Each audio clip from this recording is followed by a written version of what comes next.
अन्न उत्सव मनाते हैं, अन्नदाता हमारा, और उसका इतना अपमान, उसे आतंकवादी कह देना, उसे मवाली कह देना। और आज तक गन्ने का बकाया नहीं दे पाई सरकार, अभी भी गन्ने का बकाया है। बिजली कितनी महंगी हो गई, अभी त्योहार मन गया लेकिन बिजली का संकट रहा, बिजली नहीं उपलब्ध करा पाए।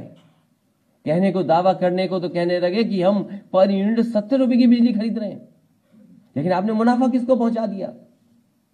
अगर आपने सही समय पे कोयले का इंतजाम किया होता तो शायद उत्तर प्रदेश के लोगों को त्योहार पे भी बिजली मिल जाती। त्योहार पे भी ये बिजली नहीं दे पाए। इसलिए सरकार को हटाने के लिए, और सरकार के पास है ही क्या, नाम बदलना, नाम बदलना सरकार को,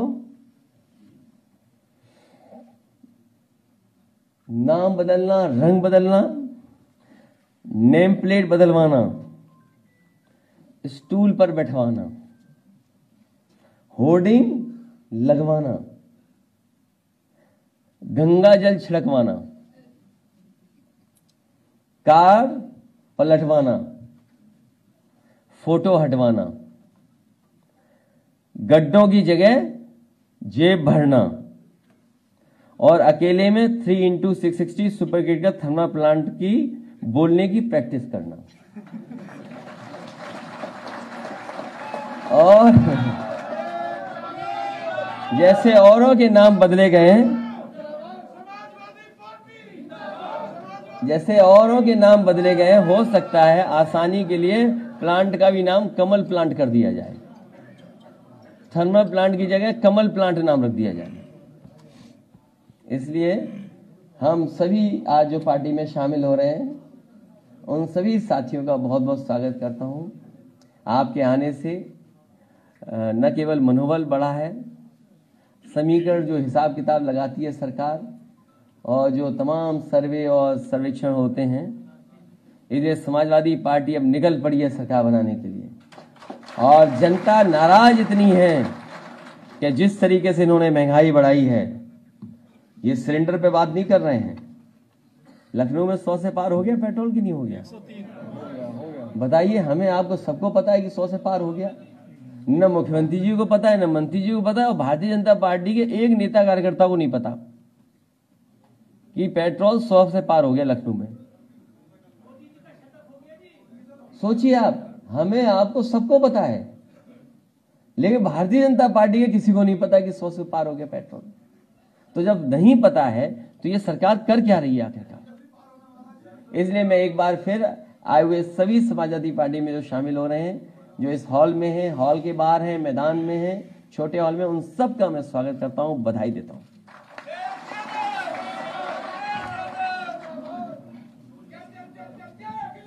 अभी नारे मत लगाइए, सभी से हमारा निवेदन है कि नारे न लगाएं।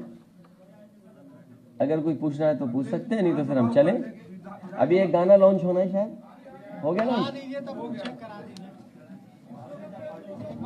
विधानसभा उपाध्यक्ष पद पे आज मंत्री ने बोला है कि समाजवादी पार्टी प्रत्याशी नहीं दे पाई है।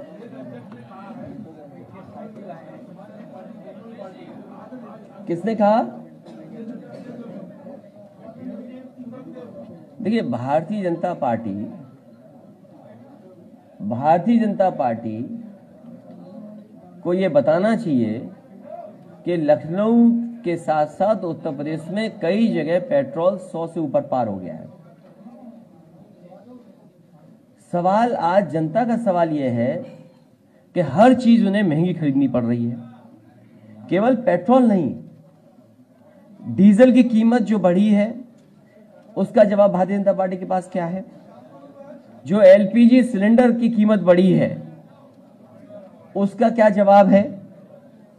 जो सरसों का तेल, मैं अभी बुंदेलखंड गया था और मैं बुंदेलखंड के किसान भाइयों को और वहां के नौजवानों को कह के आया हूं कि हर जिले में मंडी बनी थी। जब से 3 काले कानून आ गए हैं भारत सरकार की, मंडियां रोक दी गई हैं, मंडियों का काम रोक दिया गया, उनका निर्माण नहीं हो रहा है। आखिरकार किसान को कहां मिलेगी उसकी कीमत? बुंदेलखंड हमारा ऐसा है जहां पर तिल, सरसों, सोयाबीन और तमाम ऐसी फसलें हो सकती हैं। समाजवादी सरकार बनेगी, हम विशेष योजना चला करके तिल, सरसों और सोयाबीन का उत्पादन कैसे बढ़े, किसानों को क्या मदद पहुंचाएं और मंडियों में क्या सुविधा दें कि जब हमें सरसों का तेल, तिल का तेल वहीं का वहीं बना दें और सीधा बाजार में पहुंचा दें। तो ये भारतीय जनता पार्टी को पता ही नहीं है कि सरसों का तेल 200 रुपए पार हो गया। और अगर भारतीय जनता पार्टी से आप पूछेंगे सरसों का तेल क्यों महंगा हो गया, तो वो कहेंगे कि सरसों के तेल पे हम मिलावट नहीं कर पा रहे हैं, इसलिए सरसों का तेल महंगा है। और मिलावट करने के लिए अब बड़े बड़े उद्योगपतियों को सुविधा देने जा रहे हैं। मिलावट हो सरसों के तेल में, सरसों का तेल सस्ता हो जाए, इसलिए बड़े बड़े उद्योगपतियों को राहत, सुविधा, सब्सिडी, ग्रांट या अलग से पैकेज देने का काम भारतीय जनता पार्टी करने जा रही है, जिससे कि सरसों का तेल में मिलावट हो जाए और शुद्ध सरसों का तेल जनता को न मिले। वो मिलावट का सरसों का तेल खाएं, पिएं, लें और उससे लाभ पहुंचा रहे हैं बड़े लोगों को। तो क्या बीजेपी को नहीं पता? ये जो बीजेपी के लोग हैं, गुस्सा कौन करता है? जिसके हाथ से सब चीज फिसल जाती है। अब समय गया इनका, उनको पता है कि जनता बैठी हुई है कि कब इनकी कुटाई करने का मौका मिल जाए। वोटों से कुटाई होगी इस बार इनकी, वोटों से कुटाई होगी। सम्मेलन आज मुख्यमंत्री कर रहे हैं, किसका सम्मेलन कर रहे हैं? सम्मेलन कर रहे हैं, वहां गए थे, उन्होंने वो खुद ही पिछड़े नहीं है? वो पिछड़ों के लिए वो क्या खुद पिछड़े हैं क्या?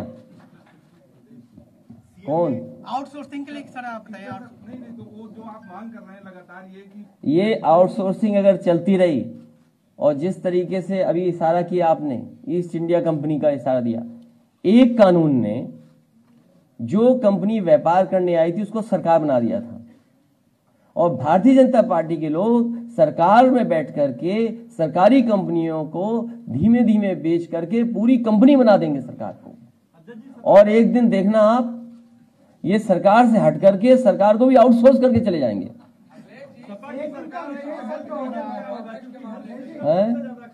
क्या चीज?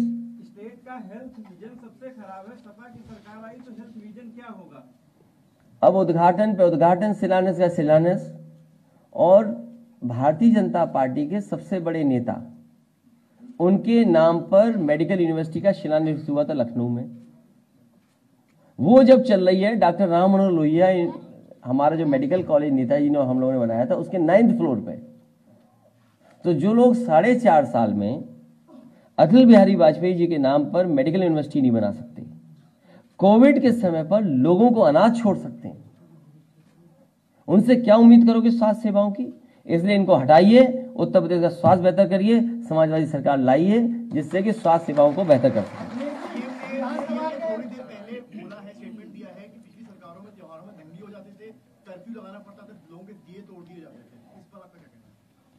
मैं जानता हूं वो क्या बहस चाहते हैं, मैं जानता हूं सरकार के लोग क्या चाहते हैं। जो तेल दियों में डलेगा उसकी कीमत क्या है, क्या मुख्यमंत्री जी नहीं जानते? जो दिए में तेल जलेगा, और इनकी सरकार के बारे में क्या कहें? जो जनता को कहा गया घी के दिए जलेंगे, जलाए सरसों के, वही मिलावट वाले दिए जलाए थे।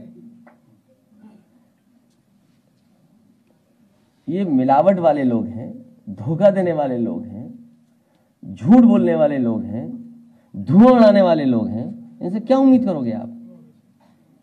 और जो किसान अपनी मांग करे तो उस पर टायर चढ़ा देंगे। विधानसभा के उपाध्यक्ष पद का चुनाव हो रहा है, उसमें आपकी पार्टी से भी कैंडिडेट खड़े हुए और बीजेपी ने आज नितिन अग्रवाल को अपना उम्मीदवार बनाया। मुख्यमंत्री कह रहे हैं कि हम परंपराओं का निर्वहन कर रहे हैं, सपा नहीं कर रही है। मुझे आप ये बताइए, भारतीय जनता पार्टी जिस प्रत्याशी को खड़ा कर रहे हैं वो किस पार्टी के सदस्य हैं सदन में?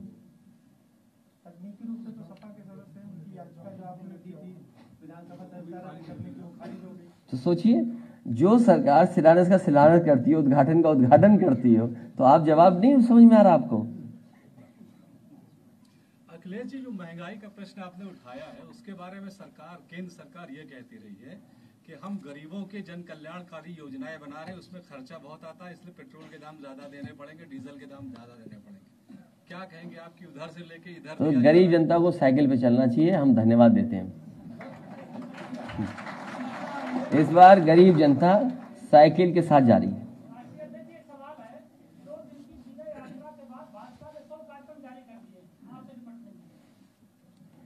100 करें वो 1000 करें, जनता इस बार उन्हें हटा देगी।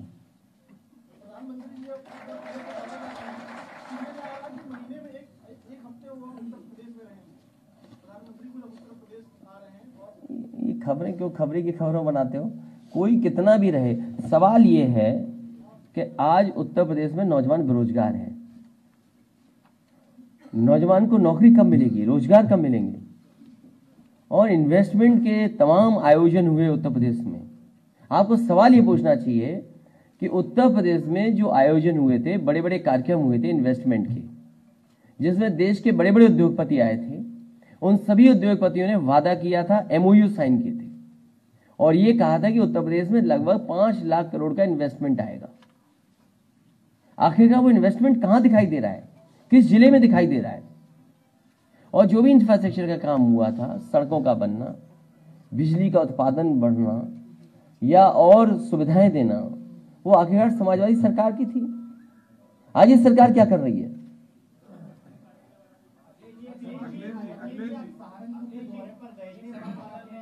तुम्हारा आखिरी सवाल, फिर इसका जा रहे हैं। आपको क्या चिंता है गुटबाजी की? आप भारतीय जनता पार्टी के इंजन से इंजन टकरा रहे, उसके बारे में तो लिखते नहीं ना बोलते हो। एक नहीं, ये बहुत अभी नए हैं पत्रकार, ये अभी आए हैं, इन्हें ये नहीं पता उत्तर प्रदेश में मुख्यमंत्री बनना था किसी और को। वो अपना पूजा पाठ कर रहे थे, जब तक पूजा पाठ खत्म नहीं हुई बन कोई और गया मुख्यमंत्री। और एक अधिकारी रिटायर होकर के मंत्री बनने आए थे, डिप्टी CM बनने आए थे, उनको मन मर्जी का घर भी नहीं मिला है। वो अपनी मन मर्जी का घर उन्हें अलॉट हो गया था, वो घर भी छीन लिया गया।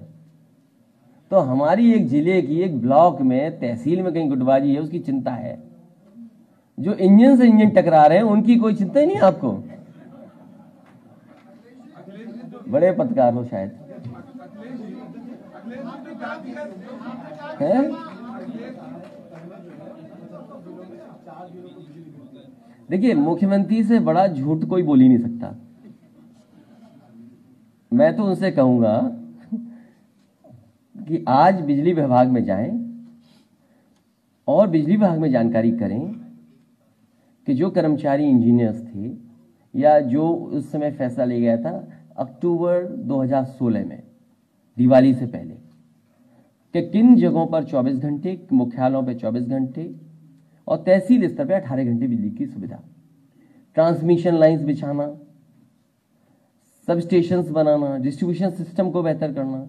जो आज बिजली उत्तर प्रदेश में भी चल रही है, घरों तक पहुंच रही है, वो भी समाजवादी पार्टी की देन है कि जिसने जनरेशन से लेकर के ट्रांसमिशन और डिस्ट्रीब्यूशन में अच्छा काम किया था। ये सरकार बताए कि ट्रांसमिशन में कितना काम किया है। और जो अकेले में प्रैक्टिस करते हैं कि 3x660 super critical thermal plant, वो करना छोड़ें। जो समाजवादी सरकार में प्लांट बने थे, अगर वो आज बनकर के तैयार हो गए होते तो शायद उत्तर प्रदेश में 17 रुपए पर यूनिट बिजली नहीं खरीदनी पड़ती। तो इसलिए आपको यह कहना चाहिए कि मुख्यमंत्री होकर के किसी को झूठ नहीं बोलना चाहिए। और उत्तर प्रदेश को योग्य सरकार चाहिए, योगी सरकार नहीं चाहिए।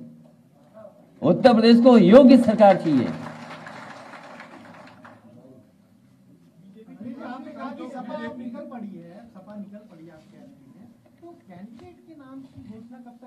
आपकी कोई चॉइस है? अगर आप चुनाव लड़ रहे हो कहीं से, हमें बताओ, चुपचाप पर्ची दे दीजिए हमें, तो विचार कर लेंगे उसमें। ये हमारे कार्यकर्ता साथी हैं, यही हमारे सर्वे कर रहे हैं और यही मदद करेंगे, यही जिताएंगे।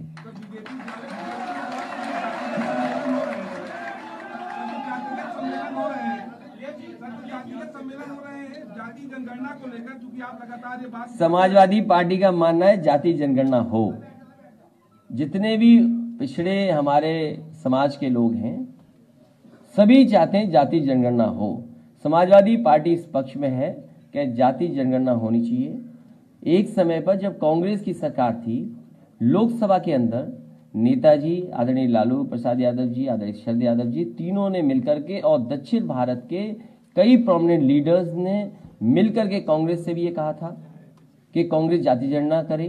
कांग्रेस ने नहीं कराई। आंकड़े आज भी हैं, हजारों करोड़ रुपए खर्च हुए सेंसस पे और फिर जनगणना होने जा रही है। समाजवादी पार्टी की मांग है कि सभी जातियों की जनगणना होनी चाहिए।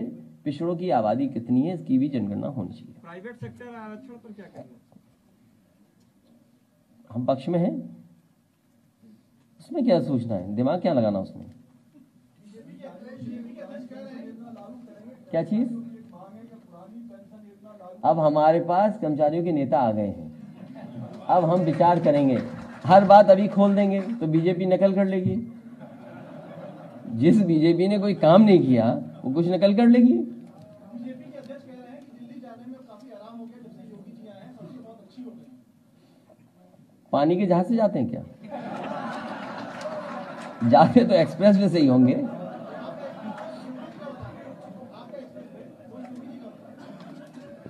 कुछ भी कह सकते हैं बीजेपी के लोग।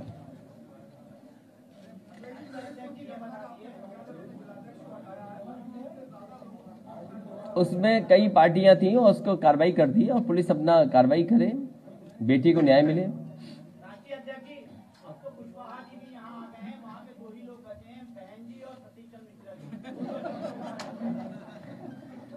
मैं आज कई पत्रकार साथियों का जन्मदिन है, उनको मैं बधाई देना चाहता हूँ।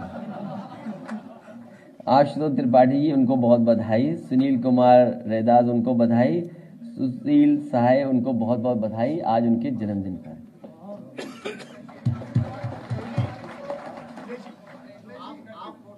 आप मायावती जी को लेकर कुछ नहीं बोलते हैं, आप मायावती जी को लेकर कुछ नहीं बोलते हैं, पर जितने बड़े दिग्गज नेता बसपा के वो सब सभा में आ रहे हैं, इसका क्या मतलब है? अब मुझे समझ नहीं आया, आप समझा दो मुझे। समाजवादी सरकार बनाने के लिए और पिछड़ों को, दलितों को उनका हक सम्मान दिलाने के लिए। और एक समय था जब डॉक्टर भीमराव अंबेडकर जी और डॉक्टर राम मनोहर लोहिया दोनों मिलकर के काम करना चाहते थे। तो ये वही लोग हैं जो डॉक्टर भीमराव अंबेडकर जी के रास्ते पे चलने वाले, संविधान को बचाने वाले और आज़ादी के बाद जिन्हें हक और सम्मान नहीं मिल पाया उनको दिलाने के लिए समाजवादी पार्टी के साथ जुड़ रहे हैं। हम इन सब का स्वागत कर रहे हैं।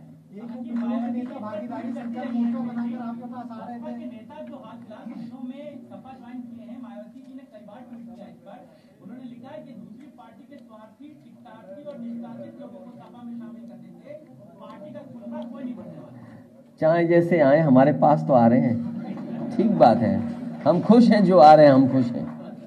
लोकतंत्र में सर गिने जाते हैं, वोट गिना जाता है, इसलिए जो आएगा उसका स्वागत करेंगे। काम समाजवादियों ने बहुत करके दिखाया है और हम तो कर्मचारी संघ के अध्यक्ष हैं, ये भी कह रहे हैं कि कर्मचारियों को कम से कम जहां बैठते हैं जिन बिल्डिंगों में उससे अच्छा सुविधा काम करने का तो मौका मिले। कर्मचारियों की व्यवस्था क्या है? कुछ भी नहीं। अगर स्वास्थ्य की व्यवस्था की तो वो सरकार नहीं आगे बढ़ा पा रही है। उनकी बिल्डिंगें देखो कितनी खराब है। कम से कम समाजवादियों ने वो बिल्डिंग तो बनाई जिसमें मुख्यमंत्री जी बैठते हैं। वो जो नीला वाला हेलीकॉप्टर देखते हो ना, वो भी समाजवादियों को खरीदा हुआ है। आने के चक्कर में वो उनकी ज्वाइनिंग कब से होगी? अभी बीजेपी को छुआ नहीं। अभी वो लोग बहुत आना चाहते हैं, उसमें से बड़ी संख्या में लोग, क्योंकि सुनने में ये आया है कि 150 से ऊपर की टिकट कट रही है। और देखिए हिसाब किताब बिल्कुल ठीक ठाक है। 150 की टिकट कट रही है और 100 मुख्यमंत्री से नाराज थे जो विधानसभा में धरने बैठे थे। कितने हो गए? 250। 50 हम जीते हुए हैं तो कितने हो गए हमारे? 300 तो पार अभी हो गए। बहुत बहुत धन्यवाद सबका आपका।